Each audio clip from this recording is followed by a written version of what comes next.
Me hirin e Zotit tonë Jezu Krisht, do të lexojmë nga dhjata e re tani. Do të lexojmë nga letra e parë e apostollit Pjetër, nga kapitulli i parë, nga fillimi domethënë. Letra e parë e apostollit Pjetër.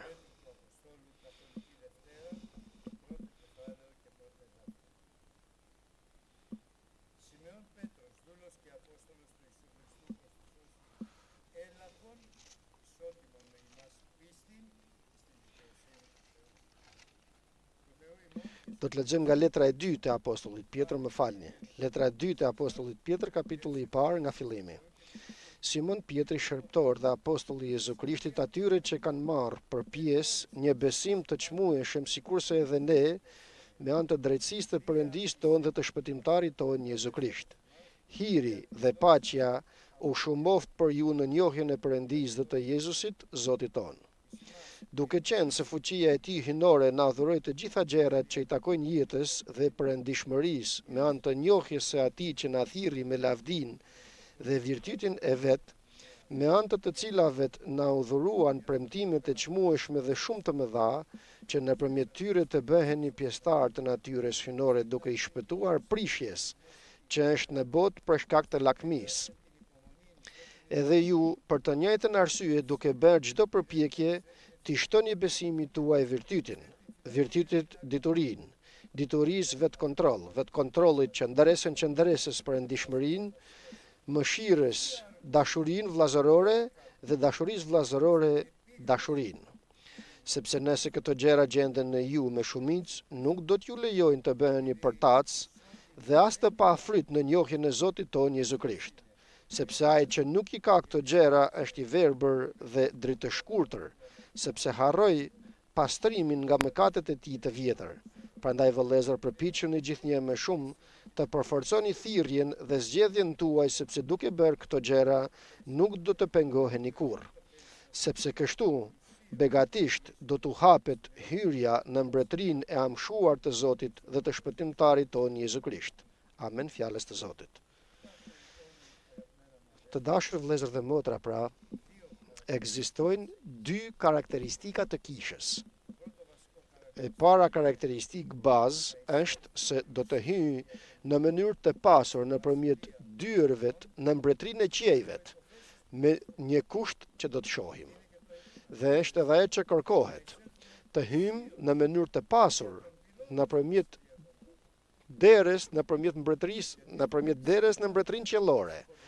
Sepse kjo mvaret se si ndërtojmë mbi themelin që është Krishti. Po të ndërtojmë me argjend dhe gur të çmuar, apo ndërtojmë me dru, barishte dhe kallame. Vepra e gjithë secilit do të provohet me zjarr. Dhe në qoftë se vepra e dikujt digjet, sepse janë dru, barishte dhe kallame, ai do të shpëtohet, por si nëpërmjet zjarrit. Por në qoftë se ndërton me gur të çmuar, me ar dhe argjend, atëherë vepra e tij do të bëhet më shndritshme dhe do të hyjë në mënyrë të pasur nëpërmjet derës së mbretërisë së qiellit, që është edhe mesazhi dhe ajo që kërkohet sot, sigurisht nëpërmjet bazave të kryesore që vendos fjala e Perëndisë. Me letrën e fundit të apostullit Pjetër, i cili vdiq në 68-ën, i kryqëzuar sipas historisë së kishës të paktën, i kryqëzuar për së mbrapshti në Romë. Kështu flitet. Dhe kjo letër u shkruajtur përpara se ta varin në kryq, pra, që ta kryqëzojnë në kryq, dhe me të vërtet kjo ishte një stoli, që stolit, domethënë kjo letër e apostullit Pjetër. Simon Pjetri, që është shërptor, thot, i Jezu Krishtit, i pari pra është shërptor së pari, dhe së dyti është apostull i Jezu Krishtit. E thirri Perëndia, çfarë ishte? Një njeri pa shkollë, peshkatar ishte. Por brenda tij kishte një karakteristik bazë, priti Mesian. Për këtë arsye edhe ndoqi Gjon Pagzorin dhe e dëgjonte, dhe u bë dishepull ose nxënës i Gjon Pagzorit. Është shumë e rëndësishme, vëllezër dhe motra, që këto ditët e fundit të dimë se kë presim. Ka njerëz që presin antikrishtin, ka njerëz që nuk presin asgjë, dhe ka edhe njerëz që presin Krishtin. Pietri është një prej tyre, priste Mesian, dhe për këtë arsye në këtë letër të fundit të tij u drejtohet atyre për të cilët dashuria e Perëndis atë dhe dashuria e Zotit tonë Jezu Krisht ju dhurua për një besim të njëjtë për ne që sot studiojmë fjalën e Perëndis, për drejtësinë e Perëndis dhe të shpëtimtarit tonë Jezu Krisht. Pra kemi një dhuratë, se sipas hirit jemi të shpëtuar nëpërmjet besimit dhe kjo është dhuratë e Perëndis. Por dhurata e Perëndis është e njëjtë për të gjithë. Është e njëjtë me besimin që kishin atëherë në kishën e para apostolike të apostujve. Ky besim ju dha Pietrit, Palit, Mateot, që ishte targambledhës, Gjonit. Ja fantazo pak vëlla dhe motër se sa dhurat të bukur na bën Perëndia ne sot. Një besim të njëjtë, që ka të njëjtën vlerë, të njëjtën forcë, një besim që ka të njëjtin çmim me besimin e kishës të parë apostolike. Te këto pra, për këto i uron apostulli Pietër duke thënë, hiri dhe paqja u shumoft për ju. Por si u shumoft në ju? Duke njohur Perëndin dhe duke njohur edhe Zotin tonë Jezu Krisht.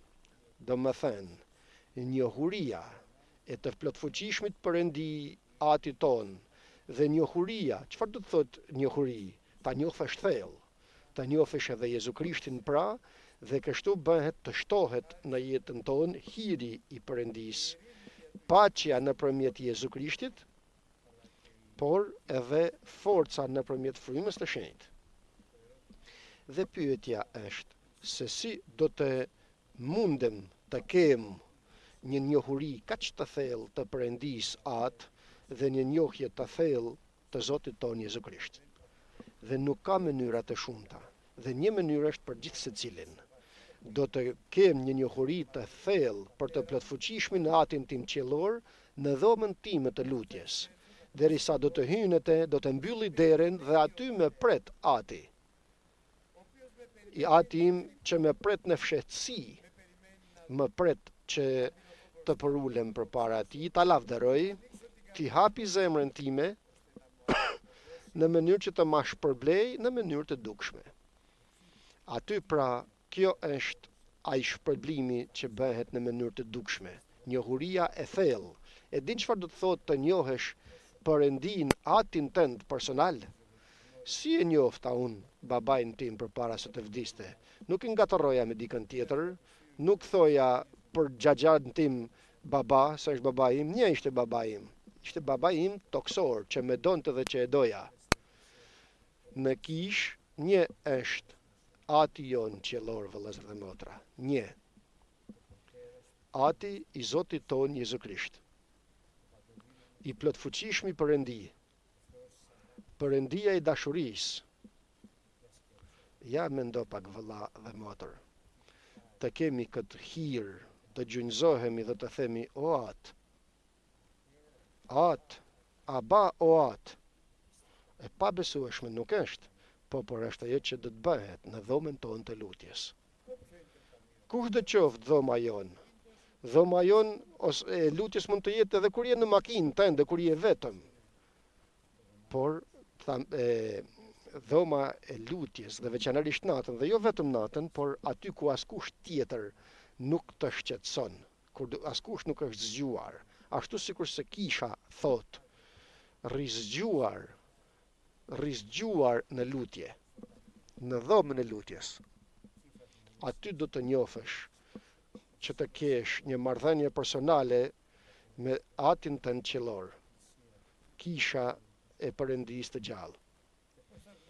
Dhe si do të njofësh edhe Jezu Krishtin, Zotin tënd dhe Perëndin tënd, i cili është mësuesi yt dhe drejtuesi yt.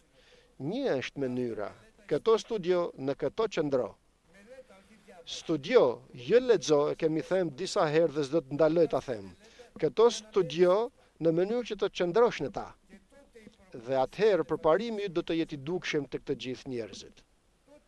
Atëherë, nëpërmjet njohjes të Jezu Krishtit do të kesh përparim ku? Në të gjitha gjërat. Në gjërat fëmërore, në familje, kudo. Kisha e lavdishme,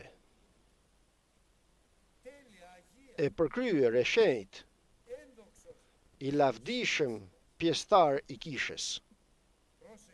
Ki kujdes vetëm kur të përparosh, të kesh kujdes të mos mburresh, të mos krenohesh, të kesh kujdes se çfarë dëgjon, se si dëgjon gjërat që dëgjon. Në fjalën e vërtet të Perëndis të qëndrosh. Dhe atëherë vjen në qoftë se qëndron në këto, e vetmja bekim i plot, s'ka bekim tjetër dhe vetëm nëpërmjet studimit të fjalës të Perëndis. Atëherë do të shpëtosh veten tënde dhe kujdes, do të shpëtosh edhe të gjithë sa të dëgjojnë ty. Po, sa bekim i madh është kjo, e kuptojmë. Të shpëtosh ti së pari veten tënde dhe mundësisht të përdorë Perëndia të shpëtosh të gjithë ato që të dëgjojnë ty. Përse? Sepse studion fjalën e Perëndis me shumë kujdes. Qëndron dhe këmbgul në ligjin e përsosur të lirisë. Studion fjalën e Perëndis me qëllim që të qëndrosh në te, do më thënë të jesh zbatues i fjalës dhe jo dëgjues dhe harraç. Rezultati është se Perëndia nëpërmjet njohurisë të Perëndis atë dhe të Zotit tonë Jezu Krisht të jap fuqi hynore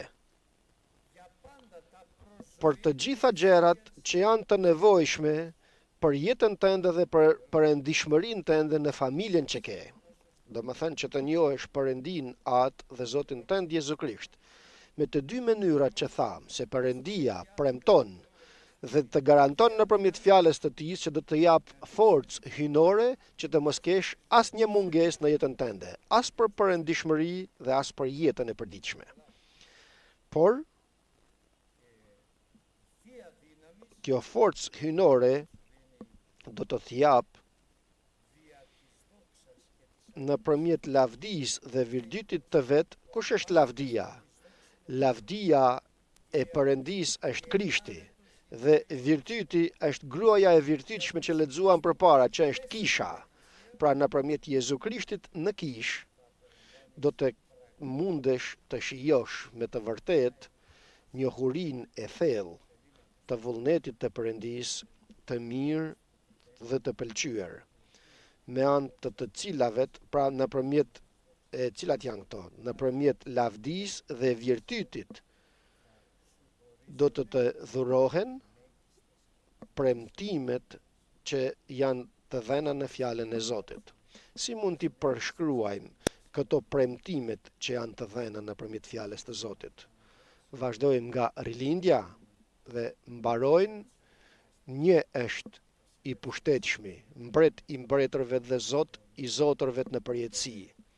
Atëherë ku për të parën herë njeriu do ta shohë Perëndin fytyrë për fytyrë. E kuptoni pra vëllezër dhe motra se sa e mrekullueshme është gjerësia, gjatësia, lartësia, thellësia e këtyre premtimeve që janë të dhëna nga Perëndia, me anë të cilave po të bëheni pjesëtar. Dhe kush bëhet pjesëtar? Ai që merr pjesë.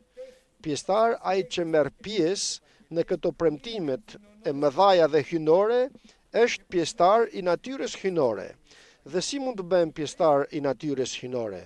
Të dhurohen këto gjëra nëpërmjet atij të lavdisë të Perëndis dhe nëpërmjet zonjës të zgjedhur. Jezu Krishti dhe zonja e zgjedhur me të gjithë sa përfshin kjo e bëjnë pjesëtar dhe bashkë pjesëtar të natyrës hynore të Perëndis. Pra bëhesh pjesëtar i natyrës hynore duke i shpëtuar prishjes. Do të bëhesh bir i Perëndis ose bi e Perëndis. Të gjithë sa pranojnë Jezu Krishtin, atyre u jep Perëndia atë pushtet që të bëhen bashkëpjesëtar të Jezu Krishtit. bashkëpjesëtar me Jezu Krishtin. A mund ta besosh këtë? Të jesh bashkëtrashëgimtar me Jezu Krishtin që të mbretërosh nëpërmjet Jezu Krishtit Zotit tënd. Pjesëtar i natyrës hyjnore, i ngjashëm me vetë Perëndin, sepse Perëndia e krijoi njeriu por me një kusht, që ta bëj dikënd që të jetë i ngjashëm me të. O Zot Perëndi i shenjtë. Dhe me këtë mënyrë, si pjesëtar i natyrës hyjnore, do të mundesh krejt kollaj që ti shmangesh prishjes që është në botë. Vetëm me këtë mënyrë mund t'i shmangesh prishjes nga kjo botë, kur të jesh pjesëtar i natyrës hyjnore të Perëndis, nga që je pjesëtar i premtimeve të mëdhaja të Perëndis. Nëpërmjet lavdisë të Perëndis që është Krishti dhe nëpërmjet gruas zonjës të virtytshme që është kisha e Jezu Krishtit, gjë e madhe dhe mrekullueshme, plani i Perëndis. Dhe tani vjen për të na shfaqur Perëndia se si do të bëhesh i përmbushur dhe i përsosur si i krishter. Jo një i krishter i vogël, jo pak i krishter, por i përsosur dhe i plot njeri i krishter. Në qoftë se për të njëjtën arsye, për besimin që t'u dha, besimit t'i shtosh edhe virtytin. Ç'është virtyti? Virtyti është mirësia, jo dinakri. Mirësi dhe jo ligësi. Forcë frymërore, trupore dhe shpirtërore nga qielli. Burrërim. Nuk ka frikë pra. Nuk ka frikë ai që është i virtytshëm. Gruaja e virtytshme, sikur si lexuam karakteristikat e gruase, në këtë tek virtyti pra t'i shtojmë asaj që është edhe dituria. Dituria, cila është dituria? Në dhomën tonë të lutjes, të lutemi në vetmi dhe në studimin e fjalës të Zotit, që të bëjmë vullnetin e Perëndis. Përveç virtytit pra diturin, por jo dituri teorike, por edhe dituri praktike. Pra jo t'i dim gjërat thjesht nga teoria që t'i dim, por edhe ta bëjmë atë që dim. Kjo është dituria që kërkon Zoti. Di dhe bëj me forcën time, jo, as sipas forcës, as sipas fuqisë, por vetëm nëpërmjet frymës të shenjtë mund të kem me të vërtet forcën shpirtërore, frymërore dhe morale vetëm nëpërmjet frymës të shenjtë. Shpeshherë dëgjoj dhe është gabimi i madh se virtyti është frena. Jo. Vetë kontrolli, më falni. Vetë kontrolli është të jem i bindur në veten time, të kem program frymëror në jetën time. Ky është vetë kontrolli. Një punëtor i mirë në firmën e tij shkon në orën që duhet, nuk vënon të shkojë në punë, punon gjatë gjithë kohën e orarit të punës dhe ikën i fundit. Nuk ikën i pari, por i fundit ikën. Vjen i pari dhe ikën i fundit. Përse? Sepse është i bindur. Ka vetë kontroll për veten e tij. Dhe veçanërisht ka vetë kontrollin, pra mund të kontrolloj jo të tjerët dhe dallon jo të tjerët për veten e tij. E kontrollon veten e tij pra për pendes. Më thoshte gjithmonë vëllai luj pendes automatike. Ajo ka për të drejtuar që të hysh në mënyrë të pasur në mbretërinë e qiejve. Në vetë kontrollin, durimin. Patjetër durimi është që të presësh, por karakteristika kryesore e durimit është që të këmbguli, të pres, por të vazhdoj. Besimin tim e ruajta. Bëj durim, do të vinë provat, do të vinë tundimet, do të vinë problemet, por unë, nëpërmjet durimit tim, do t'i fitoj shpirtrat e mi. Qëndroj duroj dhe nuk ndaloj, nuk mpakem duke pritur. Në këtë jemi të vend, thot apostulli Paul, që të ngushëllojmë të pashpresët, të forcojmë të dobtit dhe të mbështesim të mpakurit. As i pashpres nuk jam, as i dobësuar nuk jam, ju kujtohet kisha, por as edhe i mpakur nuk jam. Përse? Sepse kam durim nga Zoti. Gjë e madhe, vëllezër dhe motra. Në durimin përëndishmërinë. Kush është njeriu i përëndishëm? Njeriu i papërëndishëm, më falni, është ai që nuk ka frikën e përëndisë dhe njerëzit nuk ka turp për njerëzit. Njeriu i përëndishëm ka frikën e Zotit dhe nuk ka frikën as kërkujt tjetërt, as nuk ka frikën e gruas, as të pronarit, për askënd s'ka frikë. Ka frikë vetëm për Perëndin, kurse për njerëzit i nderon, i respekton. Të gjithë, edhe armiqt, edhe ato që akuzojnë akoma më tepër, edhe ato që e shajnë akoma më tepër, edhe ato që i bëjnë keq, të lutet për ta. Ky është njeriu i përëndishëm. Dhe tani hym në dy karakteristikat bazë të kishës. Në përëndishmërisë shtoni mikpritjen. Përsosmëria është dashuria. Dashuria është që mbulon një numër të madh mëkatesh. Dashuria jo me fjalë, ti thuash vëlla të dua, por jo me vepër dhe me të vërtetë. Nuk është i pa drejtë Perëndia të harroj veprën e besimit tuaj dhe mundin e dashurisë që treguat duke shërbyer vëllezërit tuaj më të vegjëlit dhe jo vetëm ato. Dhe në mikpritjen të shtoni dashurinë, ashtu sikur se kaq shumë e deshi Perëndia botën, sa që nuk e kurseu, por e dha birin e tij të vetëm lindurin që të bëhet flijim për ne. Dhe Krishti e deshi kishën e tij dhe e ofroi atë. Por dashuria është ajo që na lidh në mënyrë të përsosur.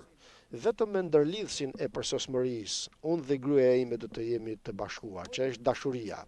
Dhe vetëm me ndërlidhsin e përsosmërisë do të jetë dashuria, ku unë me nipër dhe me mbesat e mi të jemi të dashur njëri me tjetrin.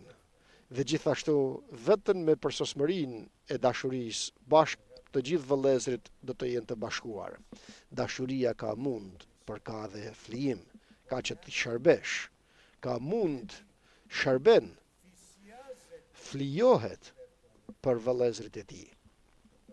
Dhe atëherë, nëse këto gjëra ekzistojnë në ju, thot fjala e Perëndisë, por dhe veçanërisht teprojnë në ju, atëherë dhe vetëm atëherë nuk do të jeni përtac, pra të pa vepër, kisha ka vepër, as të pa fryt, dhe nuk do të jemi të pa fryt. Vetëm në qoftë se janë këto karakteristika, do të kesh vepër, fryt të mirë, fryti do të jetë i qëndrueshëm gjithmonë për veprën, edhe frytdhënia jote për lavdi të Perëndisë atë dhe jo për lavdin tënde. Për lavdi të Perëndisë atë. Dhe nga që në ato që këto nuk ekzistojnë, atëherë është i verbër, nuk shef. I thot bariu të kishës së Laodices, lyej sytë e tu me kolir që të qelen sytë e tu dhe të shohesh. Është i verbër, nuk shef, dhe si rezultat nga që nuk shef, kush i verbër përveç shreptorit tim? Kush i shurdhet përveç lajmtarit që unë dërgova? Nga që është i verbër dhe nuk shef, rezultati është se do të harroj. Dhe të harroj gjithnjë se nga ku e nxori Zoti. Kush ishe? Kush të solli këtu dhe kush të vendosi në kishën e tij? Si u gjende këtu? Dhe tani futem në një diçka që është akoma e veçantë përpara se të arrijmë tek e fundit. Sepse prandaj vëllezër thot, përpiquni gjithnjë më shumë ta përforconi thirrjen dhe zgjedhjen tuaj. Dy zgjedhje ke. E para është zgjedhja që përpara krijimit të botës nëpërmjet Jezu Krishtit i plotfuqishmi Perëndi të zgjodhi, të ka paranjohur. E madhe nuk është kjo që ta dish këtë, se përpara krijimit të botës, vëllai i dashur, jo vetëm ty, por ty që sot je këtu, dhe kush do tjetër që do të sjellë Zoti. Për shembull, Palin, përndjekës, idhtar, blasfemues i udhës, Pietrin, i pa vlerë, i pa shkollë, peshkatar bashkë me Gjonin, Mateun që ishte larg Perëndis, targambledhës që mblidhte taksat, por ja që e ka paranjohur Perëndia. Të gjithë sa i ka paranjohur, ato edhe i përcaktoi. Dhe të gjithë sa i përcaktoi, ato edhe i thirri. Dhe të gjithë sa i thirri, edhe i shfaqsoi, dhe të gjithë sa i shfaqsoi, edhe i lavdëroi. Pra zgjedhja e Jezu Krishtit, vëlla dhe motër, që bëri në ne, nuk është rastësishme. Rastësisht, nëse erdhe këtu rastësisht, do të ikësh dhe nuk do të mundesh të qëndrosh.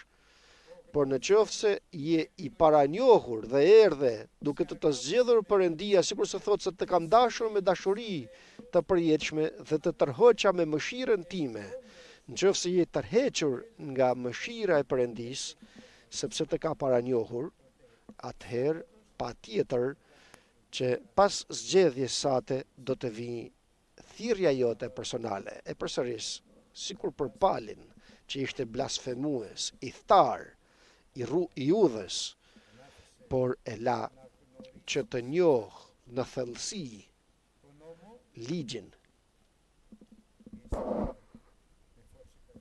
Dhe pastaj me një dritë më të fortë se drita e diellit e përuli, e zgjodhi, e rilindi, e pagzoi dhe me frymë të shenjtë, e dërgoi në Arabi për 3 vjet në mënyrë që të jetë mësues i tij dhe drejtues i tij dhe të ketë prezencë dhe të thotë se atë që ju predikoj nuk ma ka mësuar njeriu, për vetë Jezu Krishti 3 vjet në Arabi dhe 4 vjet në Tars, në vetëlindjen e vet e mësoi përdorimin, sepse kemi nevojë për durim, sepse vetëm atëherë mund të bëjmë vullnetin e Perëndis dhe vetëm atëherë mund të shijojmë gjitha premtimet që na ka bërë Perëndia. Dhe kur erdhi koha e përshtatshme, erdhi një bashkëpunëtor i tij Barnaba dhe i thot: "Eja, sepse ka vazhduar vepra jote." Cila është vepra e tij? Të shkojë dhe ta dërgojë Perëndia në të gjitha kombet, nëpërmjet kishës të Antiokisë që ishte baza.